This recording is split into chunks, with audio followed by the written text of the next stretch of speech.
আমাৰ মধ্য অসমৰ আৰু নগাঁৱত এখন লব্ধ প্ৰতিষ্ঠিত স্বাস্থ্য সেৱা প্ৰতিষ্ঠান হ'ল DPR হস্পিটেল। চবেই জানে, নগাঁৱৰ গাঁৱে ভূঞে নগাঁৱত সকলোৱে জানে যে এই DPR হস্পিটেলখনে আজি এটা দশক ধৰি আমাৰ সমাজৰ দুখীয়া যিসকল আছে তেওঁলোকৰ মাজত বিভিন্ন ধৰণে স্বাস্থ্য সেৱা আগবঢ়াই থৈ আহিছে। স্বাস্থ্য সেৱাৰ বিশেষকৈ চিকিৎসাৰ সেৱা আৰু DPR হস্পিটেলৰ প্ৰাংগণতে আজি এটা নতুন সংযোজন হৈছে। ইতিমধ্যে DPR হস্পিটেলখনত বিভিন্ন ধৰণেৰে সৈতে তাত আধুনিক যি ডায়েগনষ্টিক ফেচিলিটিজ আছে, MRI পৰা আৰম্ভ কৰি পেলাই সকলো ধৰণৰ আছে, ডিজিটেল MRI পৰা আৰম্ভ কৰি যিবিলাক নগাঁৱত উপলব্ধ নহয়।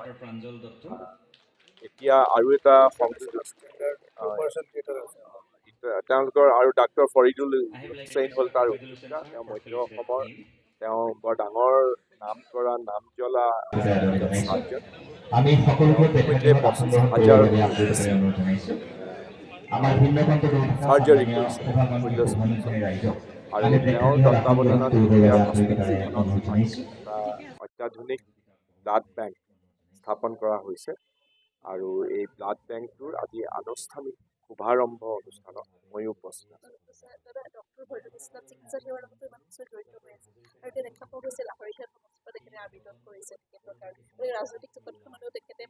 চব ৰাজনৈতিক ক্ষেত্ৰত মই ভাবোঁ যে আমাৰ সমাজ জীৱনৰ বিভিন্ন ফিল্ডৰ বিভিন্ন ডিচিপ্লিনত কাম কৰা লোকৰ খুব দৰকাৰ। কাৰণ এনেকুৱা ধৰণৰ উচ্চ শিক্ষিত আৰু এনেকুৱা ধৰণৰ প্ৰফেশ্যনেল কোৱালিফিকেশ্যন থকা লোকেহে আচলতে যেতিয়া দায়িত্ব পায় তেওঁলোকে সমাজখনত এটা নতুন গুণবৰ্ধক তেওঁলোকে নতুন দিশৰ এটা সংযোজন কৰে। গতিকে ময়ো ডক্টৰ ফৰিদুল হুছেইনৰ যিটো তেওঁ আমাৰ লাহৰীঘাট সমষ্টিৰ পৰা তেওঁ এজন কংগ্ৰেছ দলৰ প্ৰাৰ্থী হিচাপে তেওঁ বোলে দৰখাস্ত দিছে। মই কথাষাৰ শুনি পেলাই যথেষ্ট আনন্দিত হৈছোঁ। কাৰণ তেওঁৰ নিচিনা জনদৰদী, তেওঁ এজন জনদৰদী সংবেদনশীল লোক হিচাপে দুখীয়া মানুহৰ সমাজত বিশেষভাৱে পৰিচিত। গতিকে এনেধৰণৰ জনদৰদী সংবেদনশীল এজন লোক, তাকো এজন নাম জ্বলা চিকিৎসক। গতিকে যেনেকে আমাৰ এনেকুৱা ক'লে পশ্চিমবংগৰ ডাক্তৰ বিধান ৰায়ৰ কথা চবেই পঢ়ে।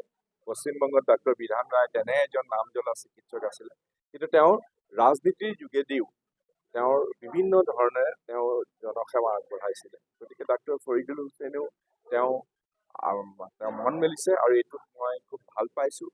চোৰ দগাবাজৰ অপৰাধীৰ সমাহাৰ যদি ৰাজনীতিত ঘটে তেতিয়াহ'লে আমি কেতিয়াও ভাল শাসন, উচ্চ শাসন, ভাল শাসন কেতিয়াও নাপাওঁ। শিক্ষিত মানুহ আৰু এনেকুৱা ধৰণৰ প্ৰফেশ্যনেল থাকিলে ভৱিষ্যতে সমাজখন আগবাঢ়িব। সেইবিলাক প্ৰিমেচিয়ৰ কথা, সেইবিলাক একো ঠিক হোৱা নাই। সেইবিলাক তেওঁ দৰখাস্তহে দিছে, এইটো আমাৰ দলে নিৰ্ধাৰণ কৰিব। দলে উপযুক্ত সময়ত সেইবিলাক সিদ্ধান্ত ল'ব।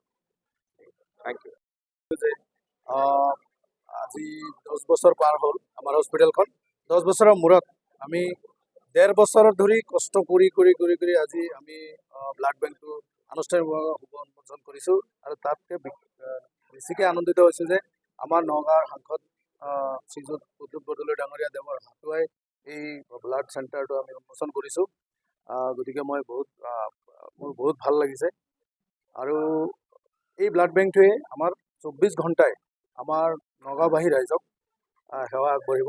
আপোনালোকে নিশ্চয় জানে যে আমাৰ হস্পিটেলখনে CT স্কেন হওক, বাকী ডায়েগনষ্টিক যিবিলাক আছে, সেৱা আছে বা এইবিলাক আমি 24 ঘণ্টাই দিম। কেজুৱেলিটি আমাৰ 24 ঘণ্টাই থাকে, CT স্কেনো 24 ঘণ্টাই হয়, MRI দৰকাৰ হ'লে 24 ঘণ্টাই হয়। আৰু এই ব্লাড বেংকটো আমাৰ 24 ঘণ্টাই ব্লাডটো আমি ছাপ্লাই দিব পৰাকৈ আমি ব্যৱস্থা কৰিছোঁ।